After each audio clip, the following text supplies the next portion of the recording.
Salam Bapak Ibu Saudara-saudariku yang saya kasih dalam Tuhan kita Yesus Kristus. Kembali lagi bersama saya di channel Kabar Gembira.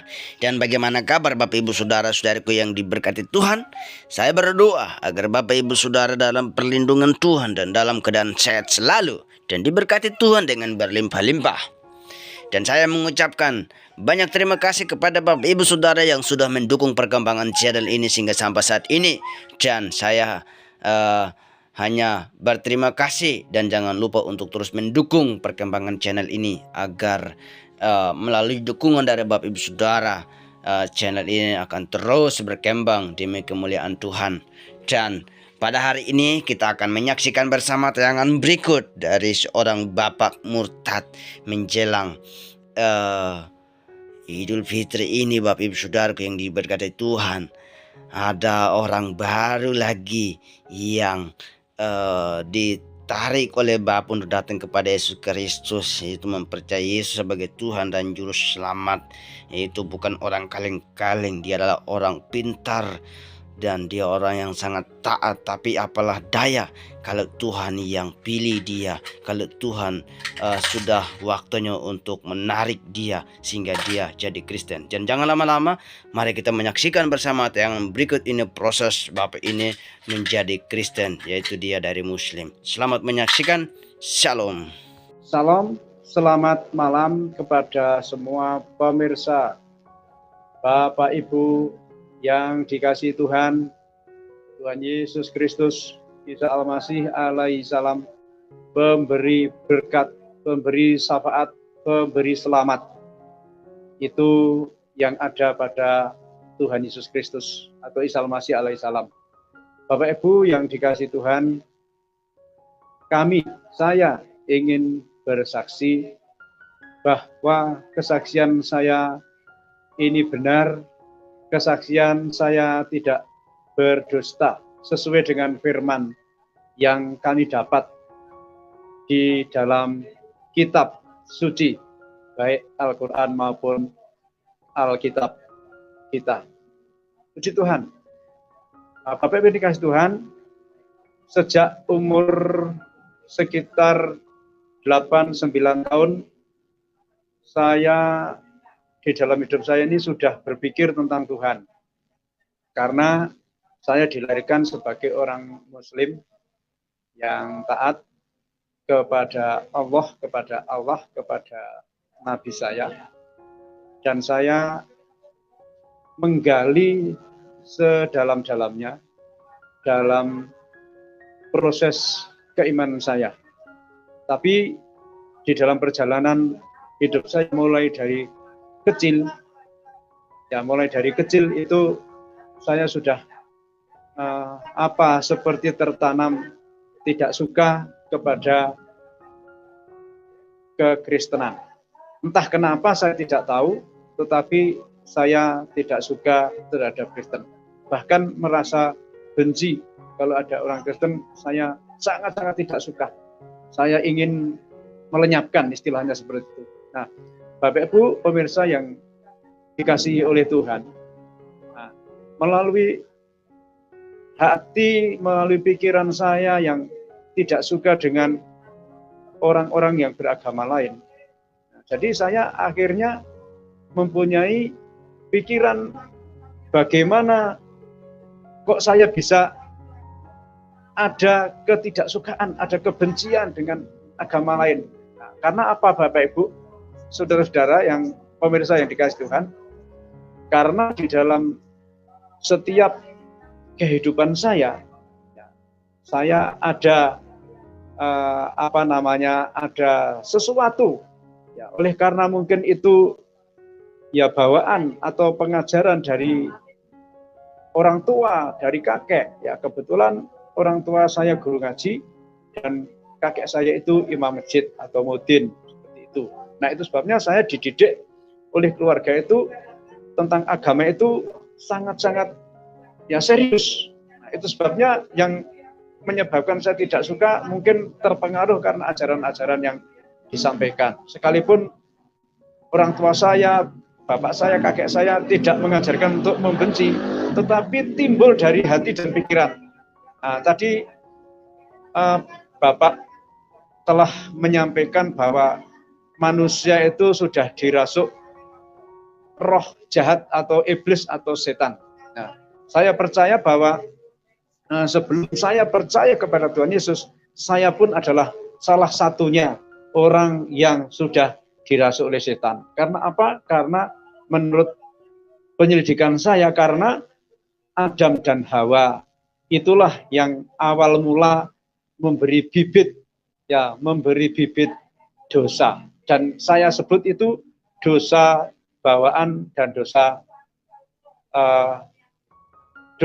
bawaan dan dosa perbuatan. Sejak saya lahir sampai saya berumur sekitar 9 tahun, maka sudah ada timbul kebencian dengan agama lain. Nah, menurut saya itu juga roh setan, roh jahat, iblis, ya itulah yang mengerjakan dalam diri saya. Salah satunya itu saya pada waktu itu. Dalam hidup saya diajarkan ajaran agama dan sholat dan apapun yang saya lakukan, baik dalam sholat apapun, sholat wajib ya 5 kali ya dalam satu hari satu malam itu 5 waktu 17 rakaat ya, dan kalau saya hitung dan saya patuh. Tapi kenapa di dalam hati dan pikiran saya ada kebencian dengan agama lain? Nah, sejak kelas 2 SD saya sudah berpikir tentang orang yang meninggal. Apakah orang yang meninggal itu di sananya itu bagaimana? Ya. Nah, akhirnya saya berpikir umur 9, 8, 9 itu sudah berpikir sedemikian rupa itu, sehingga saya tidak tahu dari mana pikiran saya. Nah, tetapi pemirsa yang kekasih, akhirnya saya bertanya kepada kakek, bertanya kepada bapak, apakah kalau meninggal, ya kalau saya meninggal terus saya bagaimana? Kalau saya didoakan terus gimana doanya yang dipanjatkan kepada Allah itu? Nah, tapi saya akhirnya tidak dapat jawaban yang sesuai dengan keinginan saya. Bahkan pada waktu saya kecil itu sering diajak kalau ada upacara kematian, ya istilahnya ada pemakaman. Saya sering mendengarkan bahwa orang yang sudah mati itu, yang sudah ditimbun tanah itu, seorang imamnya mengatakan, misalnya saya yang meninggal, katakan, "Hei Yetno, kalau nanti ditanya malaikat agamamu apa, jawablah agamamu Islam. Kalau ditanya nabimu siapa, jawablah nabimu Muhammad." Misalnya seperti itu. Nah, itu timbul dalam benak hati saya, pikiran saya.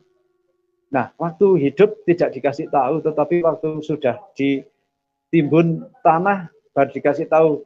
Pikiran saya, wah, tidak masuk akal. Ini saya nggak akan ngerti, saya nggak akan mendengar. Nah, pemirsa yang dikasih Tuhan, saya terus berpikir tidak masuk akal. Itu yang pertama. Nah, saya tanya, terus didoakan, arwahnya didoakan. Nah, saya tanya, apakah kalau arwahnya didoakan ada jaminan untuk ada jawaban, ada jaminan dari Allah atau dari Allah? Bapak saya mengatakan, kakek saya mengatakan, guru agama saya mengatakan, insya Allah atau mudah-mudahan. Nah, saya tidak bisa percaya kalau tidak bisa yakin kalau nggak ada jaminan. Itu entah kenapa saya juga punya pikiran seperti itu, saudara-saudara ya.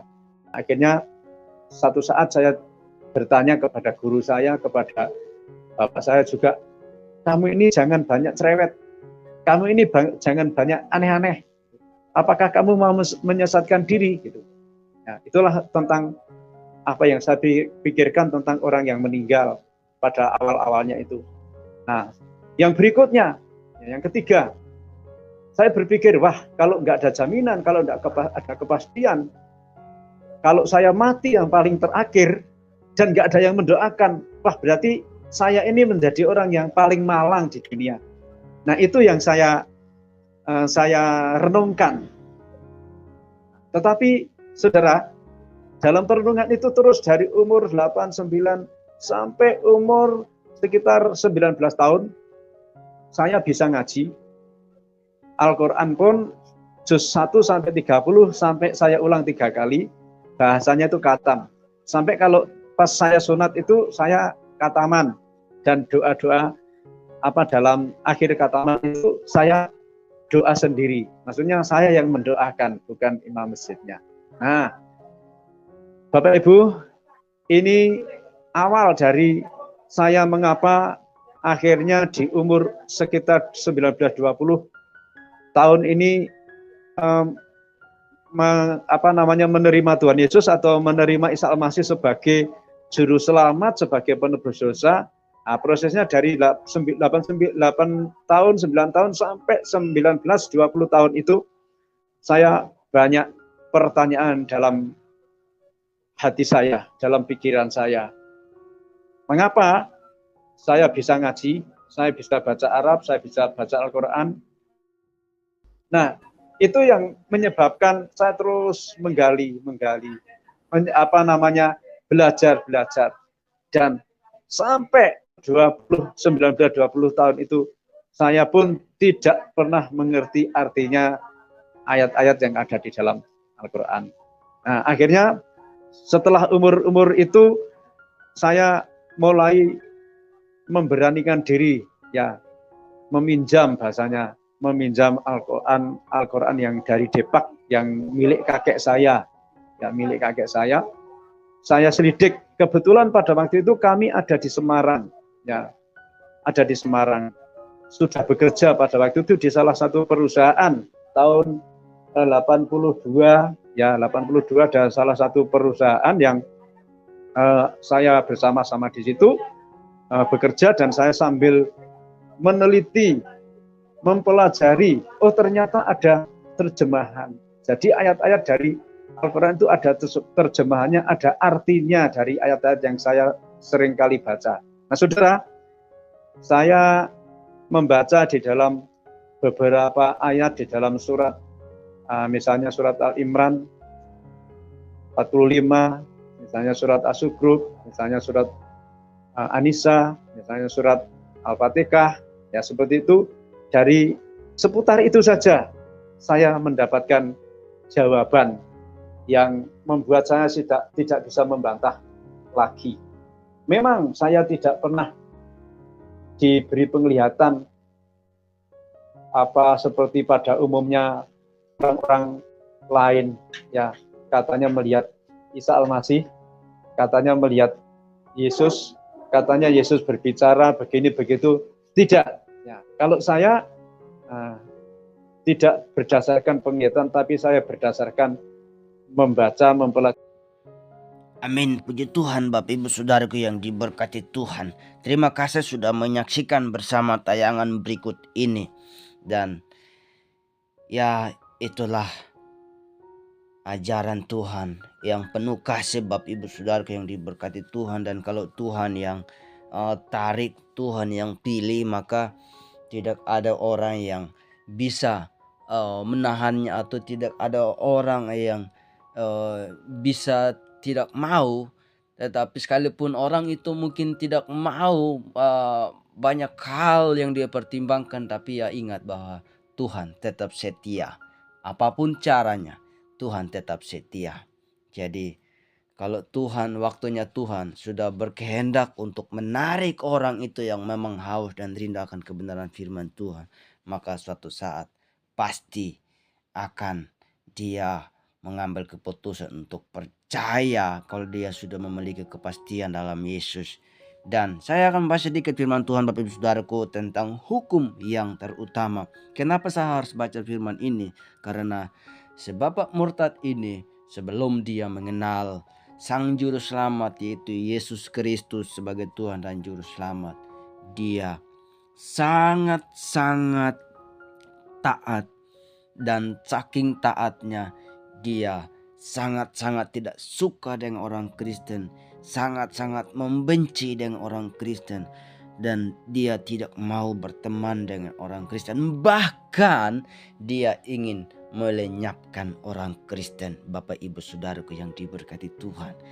Tapi kita memang sudah mengenal, sudah tahu ajaran Tuhan Yesus yang penuh kasih, sekalipun orang itu ingin melenyapkan kita, sekalipun orang itu tidak suka dengan kita, sekalipun orang itu tidak mau dengan kita, sekalipun orang itu benci dengan kita, tetapi kita tetap mengasihi, tetap terapkan ajaran yang penuh kasih untuk harus mengampuni dan harus berdoa kepada orang yang membenci kita, yang tidak senang dengan kita, yang ingin melenyapkan dengan kita. Kalau kita mengandalkan Tuhan Yesus, maka apapun yang direncanakan tentang kejahatan maka tidak akan terjadi. Yakin dan percaya Bapak Ibu Saudaraku, tidak akan terjadi.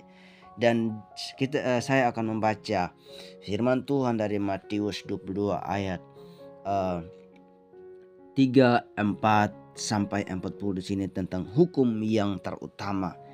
Firman Tuhan mengatakan demikian. Ketika orang-orang Farisi mendengar bahwa Yesus telah membuat orang-orang Saduki itu bungkam, berkumpullah mereka dan seorang dari mereka, seorang ahli Taurat, bertanya untuk mencobai dia, yaitu mencobai Tuhan Yesus. Bapak Ibu Saudaraku, Guru, hukum manakah yang terutama dalam hukum Taurat? Jawab Yesus kepadanya, kasihilah Tuhan Allahmu dengan segenap hatimu dan dengan segenap jiwamu dan dengan segenap akal budimu. Itulah hukum yang terutama dan yang pertama. Dan hukum yang kedua yang sama dengan itu ialah kasihilah sesama manusia seperti dirimu sendiri. Pada kedua hukum inilah tergantung seluruh hukum Taurat dan kitab para nabi. Demikian jauhlah firman Tuhan, Bapak Ibu Saudaraku yang diberkati Tuhan. Inilah kasih yang memang harus kita terapkan, Bapak Ibu Saudaraku, ketika kita dibenci, ketika kita dihina, ketika kita dicaci maki, dan ketika kita mau dilenyapkan. Di sini kasihilah Tuhan Allahmu dengan segenap akal budimu, dengan segenap jiwamu, dengan segenap hatimu.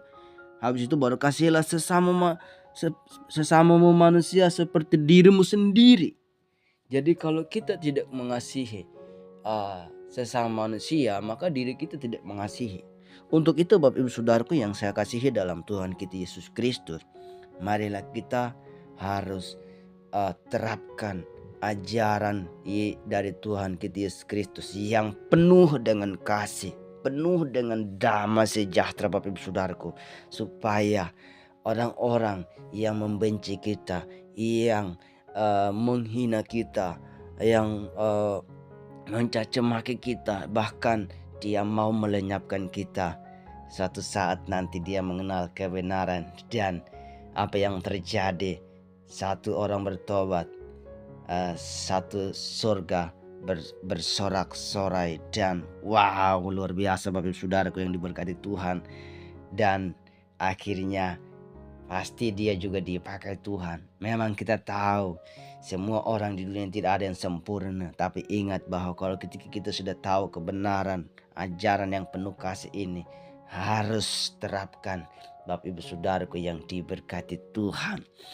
Dan itulah seorang bapak ini adalah dia sangat taat, karena dia didoktrin dari kecil untuk menjadi orang Islam yang taat dalam menjalankan ajaran agamanya pada waktu itu. Dan dia saking taatnya, dia belajar kitab sucinya berulang-ulang, dan dia sangat luar biasa. Dia memang orang yang taat dan fanatik. Saking taatnya dia membenci orang Kristen, bahkan ingin melenyapkan Bapak Ibu Saudaraku. Tapi puji Tuhan tidak terjadi, malah dia yang jadi Kristen, percaya Yesus Kristus sebagai Tuhan dan Juru Selamat, yaitu Yesus yang penuh dengan ajaran kasih yang melimpah, sukacita, damai sejahtera, Bapak Ibu Saudaraku yang diberkati Tuhan. Jadi untuk itu Bapak Ibu Saudaraku, saya mengajak Bapak Ibu Saudara yang diberkati Tuhan untuk terus berdoa dan berdoa kepada orang-orang yang belum mengenal Sang Juru Selamat itu, yaitu Yesus Kristus, agar mereka juga boleh uh, dapat mengenal, agar mereka boleh uh, mengalami Tuhan, yaitu agar nyata kuasa Tuhan kepada mereka melalui mimpi, melalui penglihatan dan mujizat yang daripada Tuhan kita Yesus Kristus, agar mereka juga dapat mengenal sosok pribadi itu Bapak Ibu Saudaraku, dan mereka juga dapat diselamatkan. Sekalipun memang itu penuh dengan tantangan, masalah, tidak gampang Bapak Ibu Saudaraku, tapi ingat bahwa ketika kita bawa dalam Tuhan, kita serahkan dalam Tuhan kita Yesus Kristus, bersama Tuhan pasti bisa. Tidak ada yang mustahil bagi Tuhan Bapak Ibu Saudaraku. Kalau Tuhan yang pilih, Tuhan yang tarik, maka tidak ada orang yang satupun yang bisa melarangnya. Tidak ada satu orang pun yang bisa memperhentikan. Tidak ada satu orang pun yang mampu untuk mengharang dia. Kalau Tuhan yang waktunya Tuhan sudah bekerja. Dan puji Tuhan, menjelang hari raya ini, banyak orang yang mengenal, yang datang kepada Tuhan, menyembah Allah yang benar, itu Yesus Kristus sebagai Tuhan dan Juru Selamat. Dan ya, untuk itu Bapak Ibu Saudaraku yang saya kasihi dalam Tuhan kita Yesus Kristus, jangan lupa untuk terus kita membaca dan merenungkan firman Tuhan, supaya kita tetap dalam kebenaran, tetap hidup dalam kebenaran, tetap melekat dalam kebenaran, supaya kita tetap membangun hubungan yang intim dengan Tuhan. Sebab tidak ada cara lain selain kita membaca, merenungkan firman, berdoa, dan kita harus mengasihi orang-orang yang belum mengenal Yesus Kristus sebagai Tuhan dan Juru Selamat, agar mereka juga boleh mengenal, dan kita sama-sama diselamatkan dan sama-sama masuk dalam kerjaan Allah. Karena kenapa harus kita lakukan itu? Karena ajaran Tuhan kita seperti itu, dan kita tahu bahwa Tuhan sudah dahulu melayani kita, menanggung segala kejahatan kita, dan sekarang kita sudah memiliki anugerah yang penuh kasih itu, gratis lagi Bapak Ibu Saudaraku yang diberkati Tuhan. Dan untuk itu jangan lupa untuk terus kita saling mendoakan, saling support, saling mengasihi satu dengan yang lain. Kalau kita sudah mengasihi antara satu dengan yang lain, maka kita pasti juga mengasihi Tuhan. Sebab kenapa kita harus berdoa kepada mereka yang belum mengenal? Karena tanpa Yesus tidak bisa masuk dalam kerjaan surga. Sebab firman-Nya mengatakan bahwa Akulah jalan dan kebenaran dan hidup. Tidak ada seorang pun yang datang kepada Bapa kalau tidak melalui aku. Artinya bahwa tidak ada satu orang pun yang bisa masuk surga kalau tidak melalui Yesus. Tidak ada satu orang pun yang sampai kepada Bapa kalau tidak melalui Yesus Kristus. Tidak ada satu orang pun yang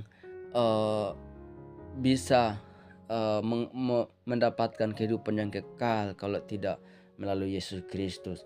Sebab hanya orang yang dari surga ke bumi dan kembali ke surga, yaitu jalan, satu-satunya jalan menuju ke surga Bapak Ibu Saudaraku yang diberkati Tuhan. Tidak ada yang lain. Jadi untuk itu kita harus terus berdoa, harus terus menyampaikan firman kepada mereka supaya mereka dapat mengenal. Itu tanda bahwa kita mengasihi mereka. Itu tanda bahwa kita sayang kepada mereka. Itu tanda bukti bahwa kita melakukan perintahnya Tuhan. Itu tanda dan bukti bahwa kita adalah orang-orang yang sudah ada dalam kebenaran. Jadi kebenaran itu kita harus lakukan, harus kita terapkan dalam kehidupan kita, dan supaya kita dapat diberkati dengan berlimpah-limpah. Sebab orang yang melakukan firman, orang yang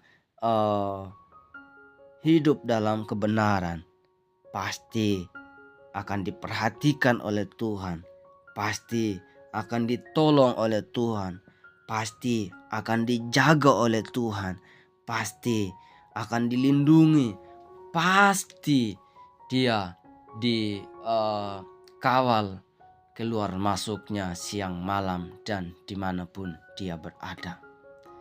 Untuk itu Bapak Ibu Saudaraku, sampai ketemu di video berikutnya, dan jangan lupa untuk terus mendukung doa dan mendukung perkembangan channel ini dengan like, comment, subscribe dari Bapak Ibu Saudara, karena tanpa Bapak Ibu Saudara kami tidak bisa berbuat apa-apa juga. Untuk itu jangan lupa untuk terus mendukung agar